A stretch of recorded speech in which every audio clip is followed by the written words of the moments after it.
Okay, we are live now. All right, welcome everyone.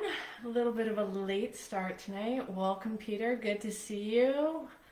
All right, so tonight we are going to do something a little bit different. It might get a little bit heavy, but I want to share today a little bit more detail of some of the experiences I've gone through. And it'll be talking around the sexual abuse. So if this isn't a good fit for you, or you think that you might get triggered from this, then you might want to hop off now. If you want to stay and listen to the conversation, then that would be good, because the purpose of my channel is to be able to help bring awareness to people who have gone through sexual abuse, to give greater context and understanding of what it's like to go through sexual abuse, and that there is the ability to heal and recover from that. Now, that can be done in layers, and I did quite a bit of therapy, so please don't think I'm doing cries out for help here. I've done quite a bit of therapy, but I was journaling today, and I started to have some deeper layers of understanding of not so much the act of sexual abuse, but the other mechanisms, the emotional manipulation and abuse that happened before and after the actual physical act of sexual abuse that happened. So I want to share this because I know when I was going through therapy, I carried the shame of this so heavy, that thinking because of what had happened, I put all of the blame on myself. I believed it was completely my fault, that there was something wrong with me. And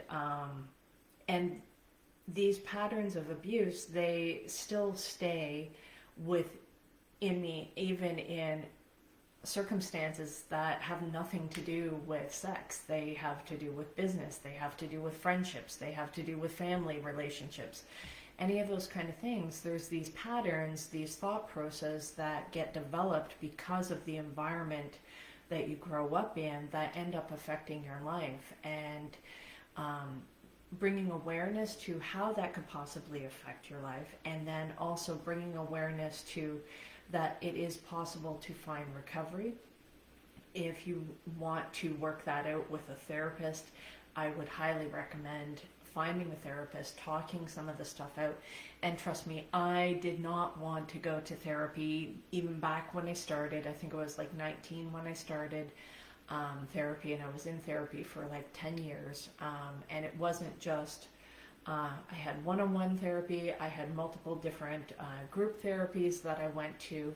And then all of my friends, all of the people I interacted with were actually very heavily immersed in healing, recovery, finding themselves, growing themselves, just examining their life and trying to work towards becoming a better person. So with that, so today I was going through and I was doing some journaling, and I'm probably going to read more of what I wrote down. Like I said, this may get a little bit graphic, so if you're not comfortable with this, this is the time for you to hop off. If this is something that you're interested in, please keep the comments respectful. If you're an asshole while I'm trying to share this stuff, I'm gonna fucking block you, because I don't need that kind of stuff, okay? Keep the comments respectful. I'm being very vulnerable, very transparent here. So, and the reason I'm doing that is I hope that there's somebody out there that will hear me share my story, and maybe they can relate to some of that. Maybe they'll find it extreme. I don't know. Maybe they'll be like, that's it? That's all you went through? I don't know. There's probably all kinds. And I'm not by any means somebody that's had it the worst. I know that there's lots of people who've had it worse than me, and then there's lots of people who've had it better. So this all came about because I was thinking, because I'm divorced and I'm thinking about dating and stuff like that, and the thought of being interactive with a new person again, of course, it brings up these thoughts of like, well, what am I going to be like, right? Am I okay? Especially since I've been doing some more healing work around this. And it made me do some journaling around because I'm also going to be writing out my story as well. So um, I'm just going to read some of the stuff that I had, and hopefully this helps somebody today. Um, so sometimes what happens is people assume that sexual abuse is automatically a violent thing. And it can be, and I've experienced those kind of things. I've experienced violence because of telling about the abuse and the stuff that was happening. But when you are growing up and the parental figure is the one that's doing the sexual abuse, oftentimes violence is not something that is required to manipulate a child. Children are very easy to manipulate. And they're wired for affection, physical touch, and if you have an adult that crosses those boundaries, the child doesn't know any different. So these are things that I started to uncover as I was going through therapy, because again, you don't know any different. I didn't even know that was a problem until I started to get older, and I shared some of the stuff that was going on, and people were horrified. They didn't do anything, didn't try to save anything, but they were horrified that that's the stuff that I had gone through. And so sometimes people, I think sometimes people get worried that you're going to trigger your partner, and that is possible. And there's ways to deal with being triggered if you are having intimacy, you're having sex with another partner, and you start to get triggered. Having a foundation of open communication, open, honest communication is going to be essential if you're dating somebody that is a survivor, because she's going to need to feel safe enough to be able to talk about what's going on, but that doesn't mean that you also need to treat her with kid gloves kind of thing, like she's going to break all of a sudden, and that you're going to trigger her or do something wrong. So have conversations beforehand, and don't make it too big of a deal. Just like somebody with a disability, a wheelchair, or anything else like that, they have special requirements that they need, but they don't want to be treated like they're special or abnormal. So they want to feel like everybody else. So keep that in mind when you're trying to communicate and address some of these things. So for me, the trigger often happens after sex because there's mixed emotions that happen when you go through sexual abuse. Like I said, it isn't like a violent rape usually, although it can be, and I'm not belittling that, I'm speaking from my experience. It was a slow, gradual, escalating process that happened over a long period of time, especially with the one abuser. From the time I was in grade 3 is when he came around, till the time I was in grade 8. So oftentimes there was a lot of shame after sex, especially if sex was very pleasurable. That brought up a lot of intense shame that there was something wrong with me. So the abuser, he often would like to shame me afterwards for the things that he had done, calling me names like dirty slut, cock tease, and that I made him do that.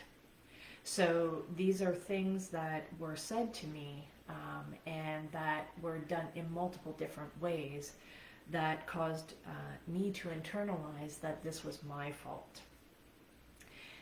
He'd often tell me that I was the reason for his downfall, his weakness. Um, and it often made sense of why I compensated. So it's so funny. Hey, Alfred, you're in Vietnam now. Thank you. Yes, I've got my art in the background. Good to see you. Welcome back. So it often makes sense too that I would often overcompensate. So if on one hand you're getting told that you're the reason for him behaving this way, that you are doing something to cause this, to attract this to you, then I started to, thank you, I started to make sure that I was looking more innocent, more pure, more like, not trying to look sexually attractive. You're welcome. Bye for now. On call. Okay. Take care, Alfred. Take care. Bye. So I would compensate by trying to not draw any attention to me. So I'd sometimes wear baggy clothes, or wouldn't do my hair, wouldn't do makeup, wouldn't try to make myself look attractive in any way. I'd make myself look presentable, but I didn't consider myself attractive. And I also did not want that attention, because I did not want to be the cause of a man not being able to control himself and doing things that I didn't want done.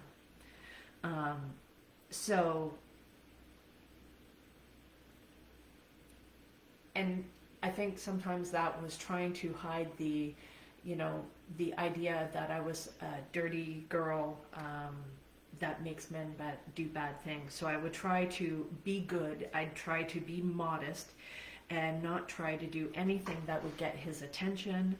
I stayed away only to end up getting shamed for being a cold bitch, a prude, and then he would also, because it wasn't enough just coming from him, he would do what's called triangulation.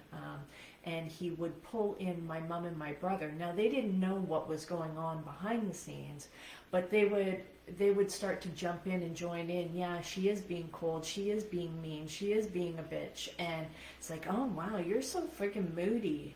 So there were these other dynamics that added layers to the abuse, which is why it's called complex PTSD, because it's not just one event. This stuff happens multiple times over a long period of time, or at least it did for me.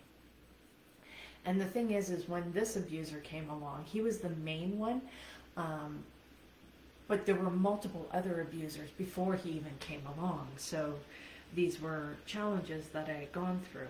So now, not only was on one hand I'm being shamed for being a slut, and that I'm asking for it, and I'm, look at how I'm dressing and all of those kind of things, to you're being uptight, you're being cold, you're being a prude, you're being a bitch, and it's like you can't win for losing, right?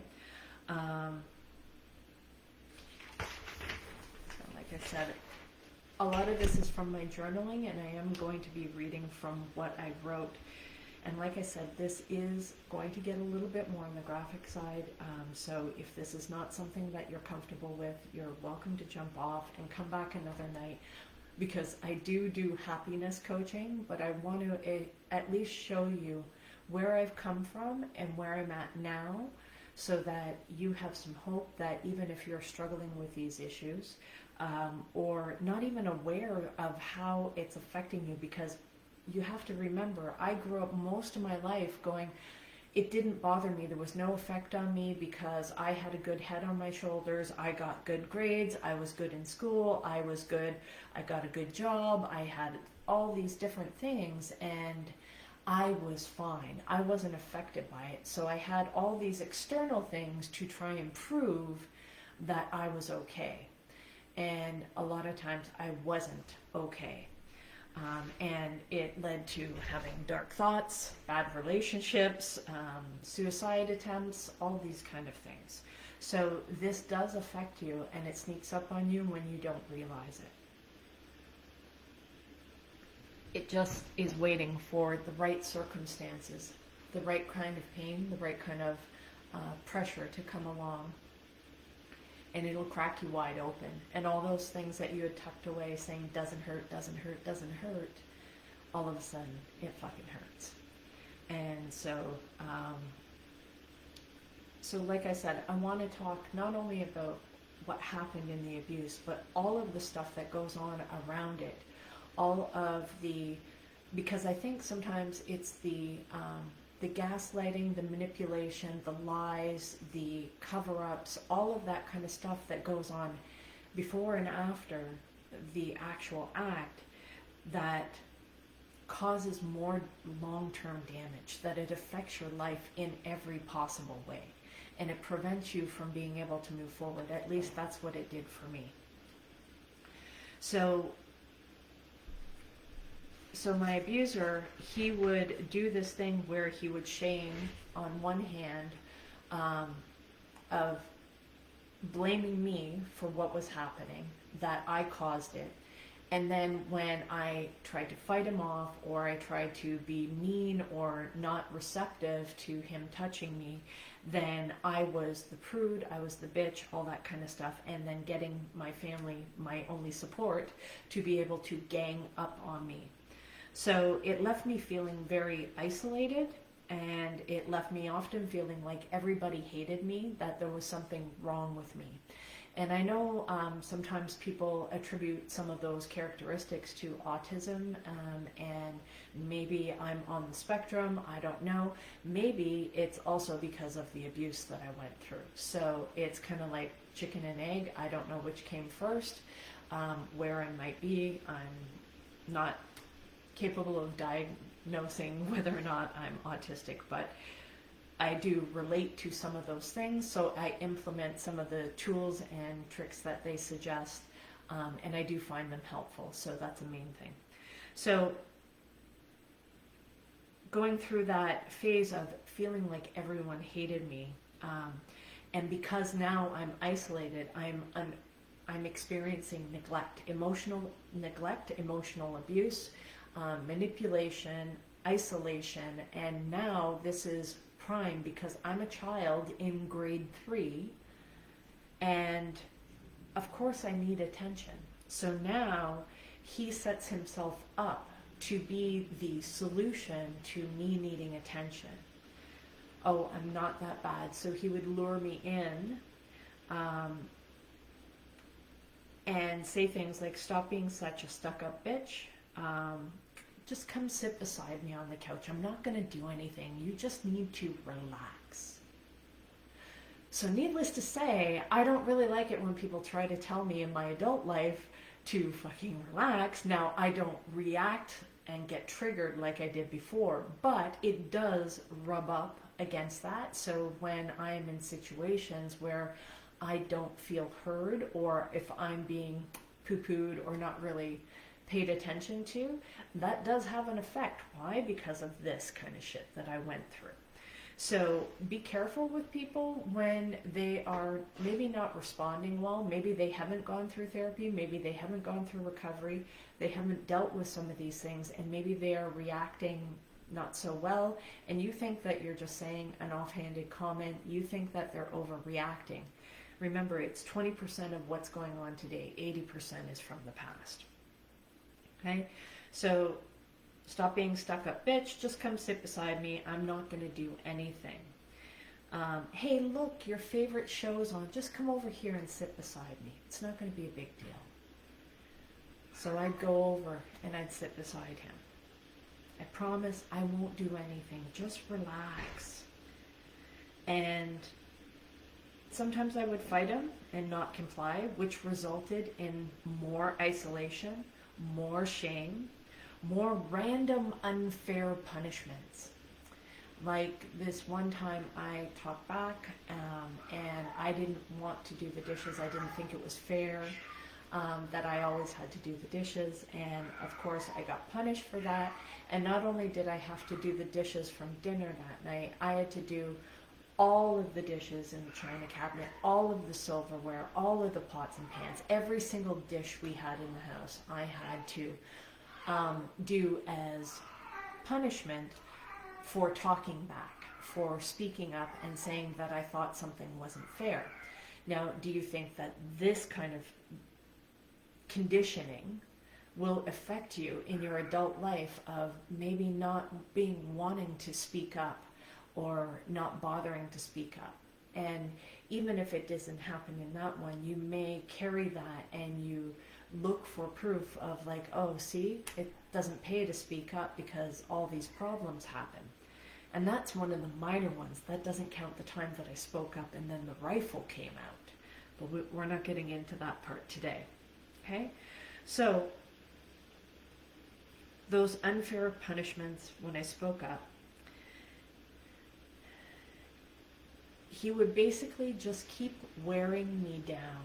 And that was the process of wearing me down until I finally gave in and got to the point where he could now turn it around that it was my fault that he was doing to me the things he was doing to me because I was sitting there. So I would sit beside him, and then he would put his arm around me, and then I would tense up.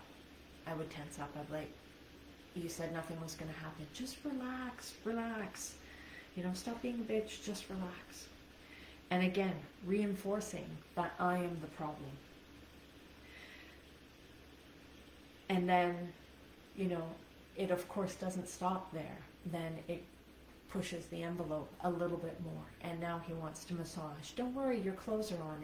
It's not a big deal. I'm just going to make you feel nice. That's okay. See, it doesn't hurt. Why are you getting upset? It doesn't hurt. Just relax. So there's always these gradual escalations. And then, of course, when your body responds, which I didn't know, it was years later when my therapist pointed out to me that the times that he'd be like, see, you're wet. Therefore, you like this. You want this. This is your fault. And to have that turned around on you, and it was my therapist that actually pointed out to me that, Tina, no, you were a child. Your body was reacting the way it's designed to react. It's supposed to react that way. Now, if you think of, say I've got my earbuds here. If I take one out and I put it in my mouth, it's not food, but I will start to salivate and I will start to drool, because that is what your body is designed to do when you put something in your mouth. So the same thing is when you are touched in a sexual way, your body is designed to respond to it. So this can be extremely confusing, and it can leave a lot of survivors believing that they caused this, that it was them, that they were the wrong ones in the situation. So again, then of course he would turn that around. It was gradually escalated. First it was with clothes, then it was without clothes, and then it would turn into, well, I did all of that for you, and that felt nice for you, so now it's your turn to do that to me. And so there's always these gradual escalations. And this is where abuse, and this happens in all forms of abuse, okay? That there are gradual escalations, and people often will end up blaming the victim, the person that has experienced the abuse, by blaming them and saying, why didn't you just leave? Why didn't you cry out? And for the longest time, I used to blame myself, thinking that, and in fact, I actually lied to my therapist at first. And I told her that I was tied up when this happened. So I was being forced into it because I couldn't bear the shame. And I believed all of the stuff the abuser had told me, saying that this was my fault, that I asked for it because my body responded the way it's designed to respond, that I felt that.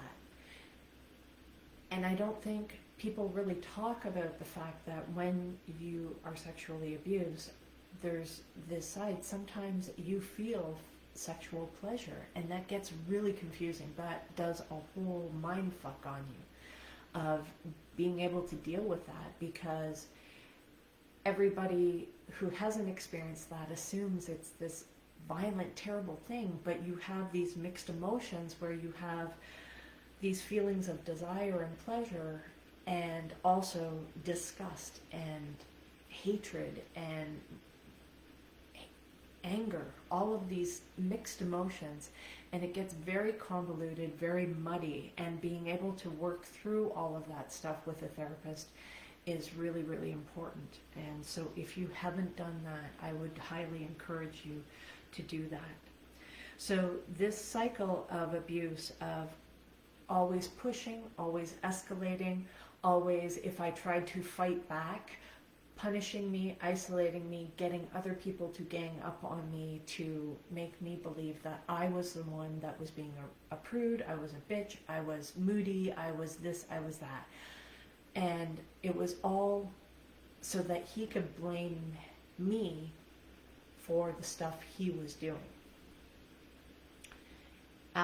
That cycle of abuse went on from grade 3 till grade 8.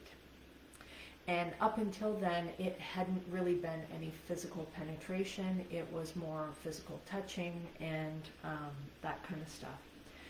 But after we had moved to Brampton, and the other thing I want to let you guys know is that from the outside, we looked like a normal, healthy, happy family.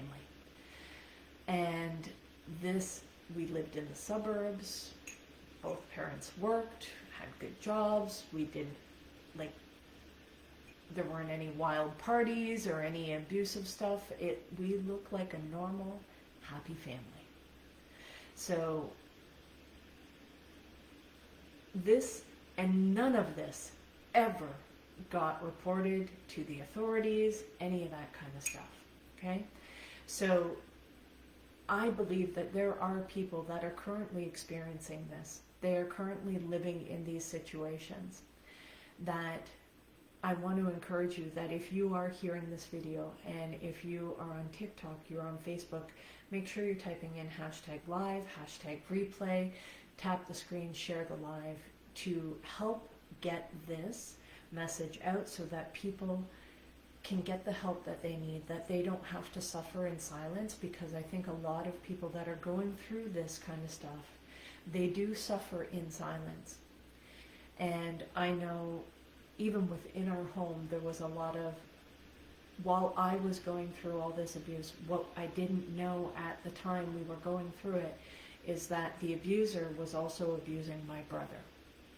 And my brother never said anything because he watched me time and time again bring it up, and nobody did anything. And in fact, I got blamed for it. And in fact, the rifle came out. And in fact, there were fights and violence and all this kind of stuff. So he just kept it all inside. And we didn't know what had gone on with him until he turned 21. And it broke my heart to hear that he went through that, and I didn't even know.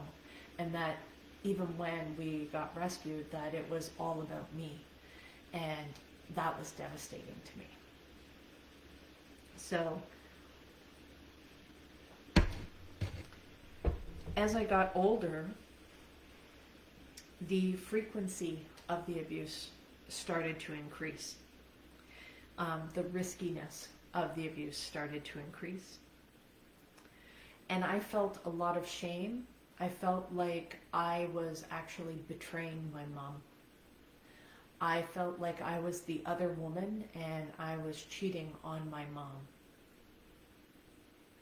That's something they don't really talk about. And so that was something that was really hard. And then when the triangulation happened with the abuser getting her to gang up on me, I felt I deserved that. I felt I deserved her hatred. I felt I deserved her anger. I felt I didn't deserve her love. And that kept us estranged. And we've done some healing and recovery work. And things got better for a little while. things aren't the best right now, but they're not terrible. And I know that because we both do recovery, that we can work things out, we can talk things out. So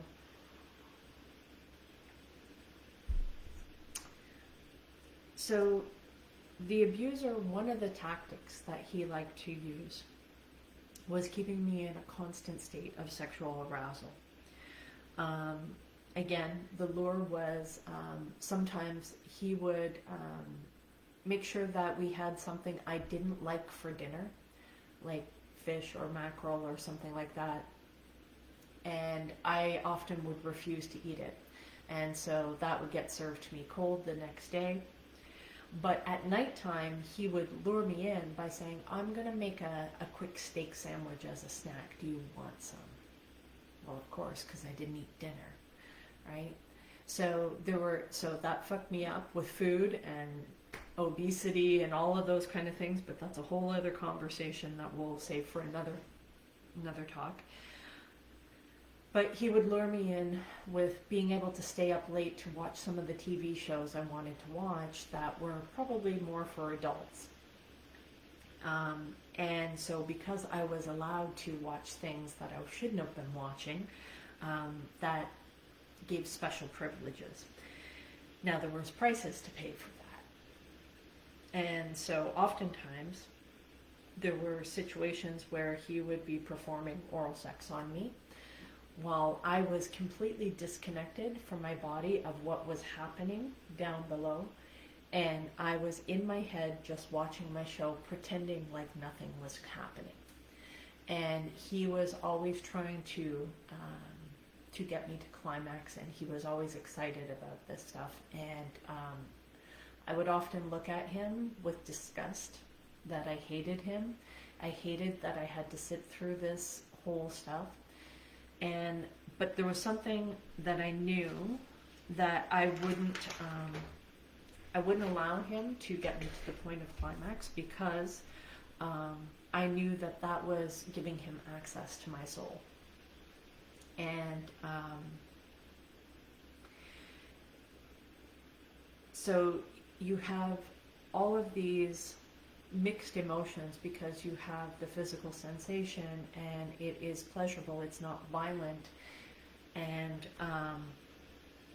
your body is responding. So, but then also you have this anger and hatred because this is being done to you by somebody you don't want doing this to you, but you're also being manipulated. You are being, and you know that if you refuse, that the punishment is worse than what you're having to endure now. So you tolerate this stuff, and then that leads to you believing that you asked for this, and well, you accepted the gift, right? So this is another reason why I have trouble receiving things.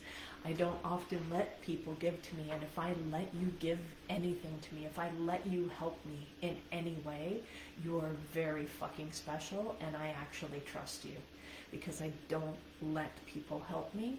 And I know that's a protection mechanism, and I know that's probably putting up walls, but these are things that I require to kind of keep me safe, and then I get to decide when those walls come down and when somebody has shown me that they are safe to open up to. So this stuff had happened, and then there'd be times where he would get me close to climax, and I would try to squirm to get away, or sometimes when he wouldn't stop, I would flat out just kick him in the face. And then, of course, there were severe consequences for that. And I just knew that I couldn't allow him to do that, because I knew that that was giving him access to something that he shouldn't have access to.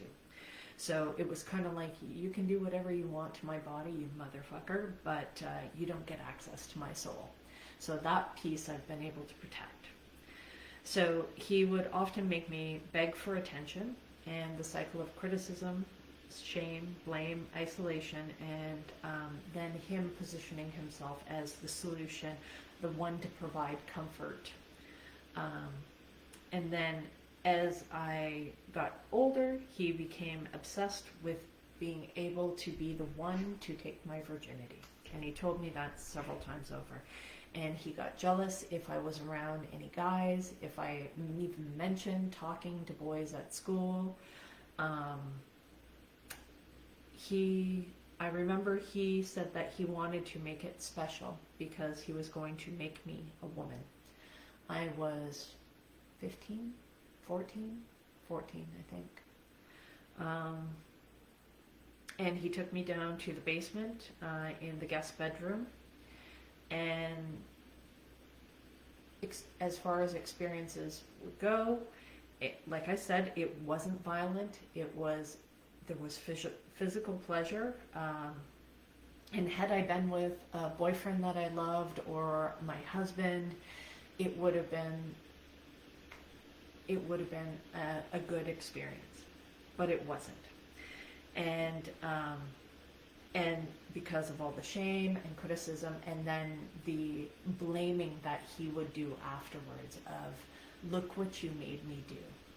See, you do this to me. You know we're not supposed to do this, and you made me do this. So he would flip that on me right away afterwards. And so what happened though is my mom found the bedspread, and she found the blood from me losing my virginity on the bedspread. And the fight of hearing them fight about me, that was more devastating than the act of the sexual abuse. Okay? So hearing him scream to her how badly I wanted it, how badly I begged for it, that he had said to my mom that I was so loose he couldn't even feel himself inside me.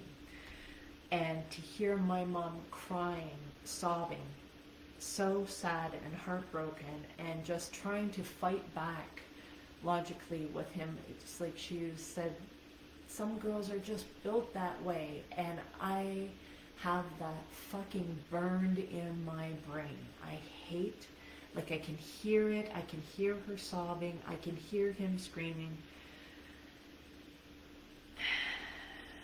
And these are things, that's why I'm saying it's like the act of the sexual abuse wasn't where the trauma comes from. It's this other shit that happens around it. The shame, the anger, the hatred,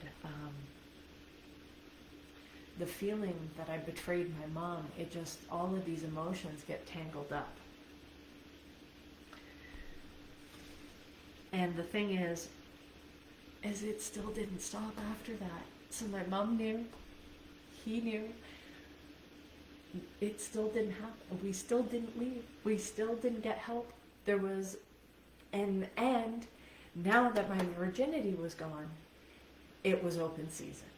He was relentless with how much he came after me after that. And like I said, I'm in grade 8. So for example, we lived in a 3-bedroom house and the guest bedroom downstairs. We had 1 bathroom. So I had just finished having my shower. I came out, I had a robe and a towel on my hair, and I came out of the bathroom. My mom went into the bathroom to have a shower, and he grabbed me and he took me into their bedroom and had sex with me standing up. And when body fluids dripped on the floor, he had turned to me and said, "That's all you, my dear. I didn't even come. This is your fault. Look at you. You wanted this so bad." And all I was doing was being a young teenage girl trying to finish up from having a shower and going to my bedroom to change. And this is the kind of stuff that I experienced. That it would come out of the blue. And knowing that my mom's in the other room in the shower and I can't cry out because, I mean, they just had a fight. about what happened when he took my virginity, and now this stuff happened. So these are the things. It's like I was desperate. I couldn't get away from this. I didn't know what to do, and I hated myself. I blamed myself because I've been told over and over again that this was my fault.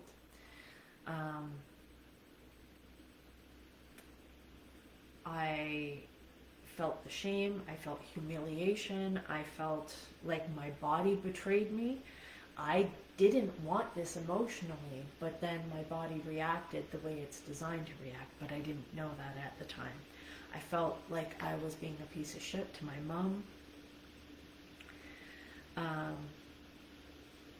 That I was the whore that he cheated on with her, or from her.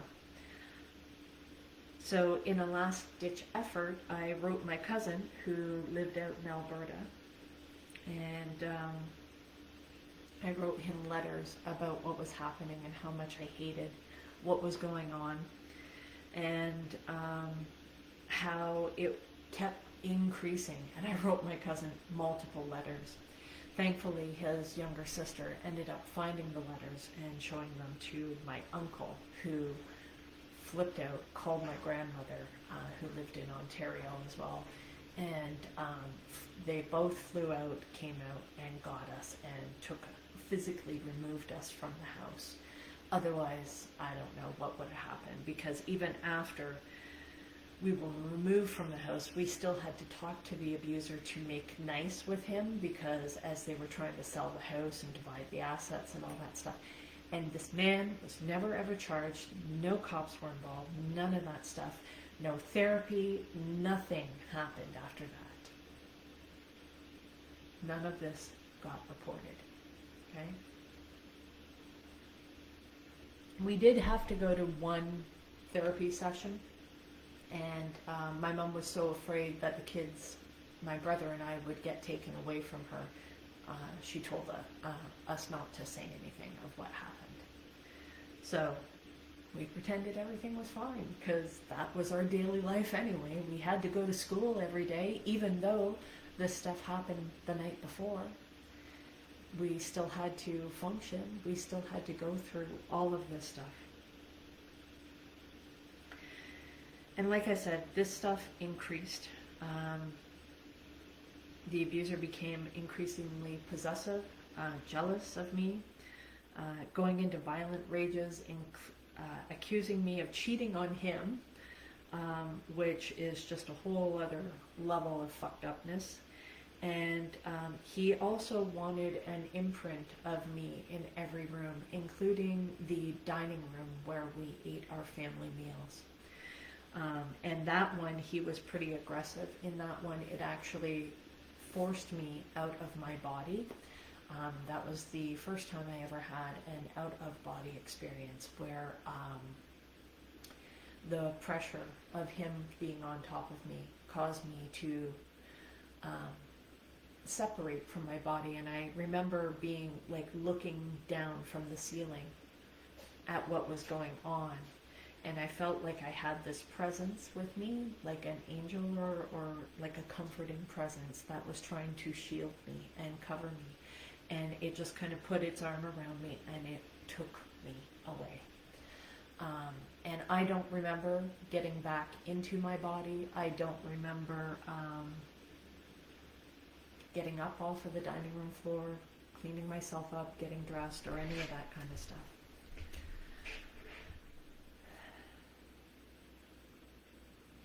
So these are things, thankfully, we did get rescued because of those letters that I wrote.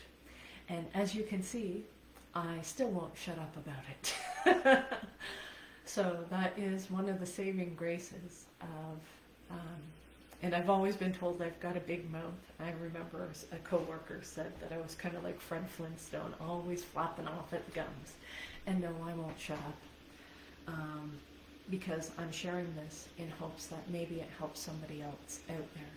Whether you're the mom that's going through this and you're feeling too much shame or fear because the abuser, he threatened my mom, he stalked her, he they fought with a rifle after one of the times that I told, and it went off in the apartment, and I was hiding in the closet, and I didn't know if I was going to open that door and find my mom on the floor, because everything was silent after the gun went off.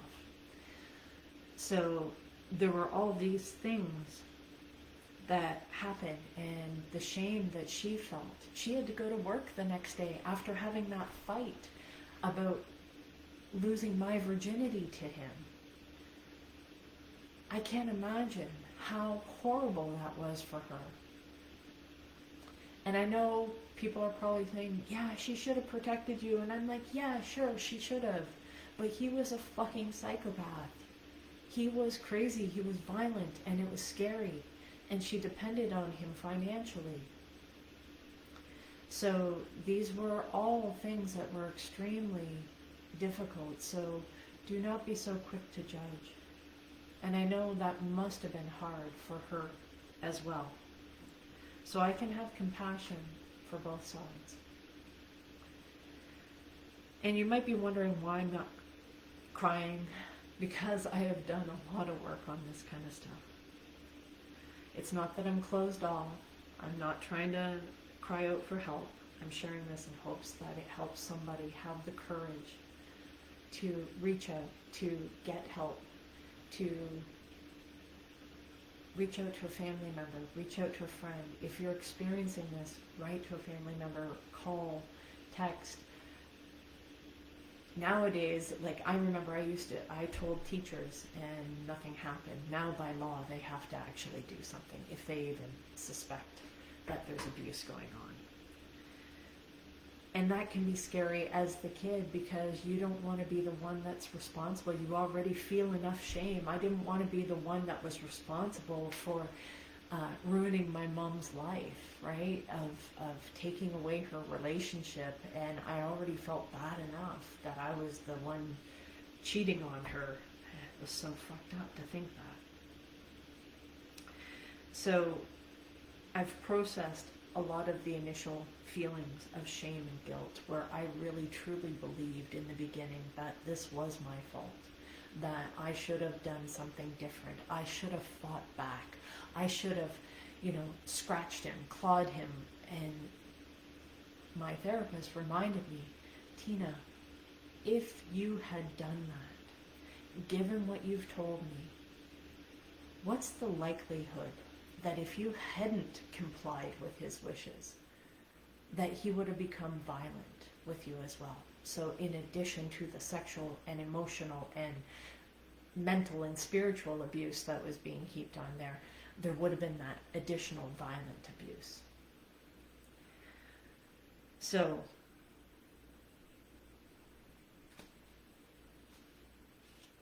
these things that I've been through, I want you to know they don't have to be the thing that actually defines your life. And for the longest time, I did not want to actually speak up. I would share one-on-one if there was a friend or somebody who had opened up to me. People often open up to me about things that they've been through. So I would share at those times where I felt that it was actually valuable, that it might actually help somebody, and to encourage them that they could feel safe talking to me, that I understood what they went through and I actually believed them. Because that's one of the biggest fears that survivors end up going through, is if I actually speak up, if I tell people what I've actually been through, are they even going to believe me? Are they even going to believe that? I don't believe the stuff that I've been through. I can't believe it. It's like, this is nuts. Did this just happen? What are they going to think about me? My mom already had bad mom feelings anyway. And then this stuff too, coming out? How is she supposed to get help? Right? So these are all the things that we had gone through, we had experienced. And our entire family was in pain and suffering in silence. So I encourage you that if you or somebody you know is going through something similar, the very first step, it's going to take an act of bravery. Hey Grady, it's good to see you. It's going to take an act of courage for you to actually break the silence and speak up. And that's when you can start to heal. This is when you can actually start to change the dynamics and break the chains of the cycles of abuse. Because if it's gotten to the point where there's physical violence or physical abuse, then this is where you need to actually reach out for help. And there are people that'll help you. And if you feel comfortable and you want to reach out to me, please do so. You can reach out in the comments, and I'd be more than happy to have a conversation with you and see if we can help you, or at least point you in the right direction, okay? So guys, I'm going to wrap this up tonight. I hope that you found this helpful. If you're jumping in late, the recording will be uploaded to YouTube, and you will see some of my artwork. Art has been some of the big ways that I've healed with my therapy. Art therapy is bringing play because I didn't get a whole lot of chance to play in the environment that I grew up in. So I create art now as an adult, and I do sell merchandise or prints that are available, and you'll see those in the YouTube links or on my Facebook page. So guys, I see that my laptop is almost out of juice here, so I'm going to wrap this up. And there will be other conversations where I'll focus more on how to get to the happier place, but I wanted to give you the background so that you understood where I came from and what I've been through, so that you know. Thank you so much for the roses, and my roommate's alarm is going off, so we're going to wrap this up tonight. I hope you guys have a great night. Thank you so much for the rose, Insomniac. I will see you again tomorrow night, 9 p.m. Eastern Standard Time. Have a great night, and we'll talk to you tomorrow. Bye.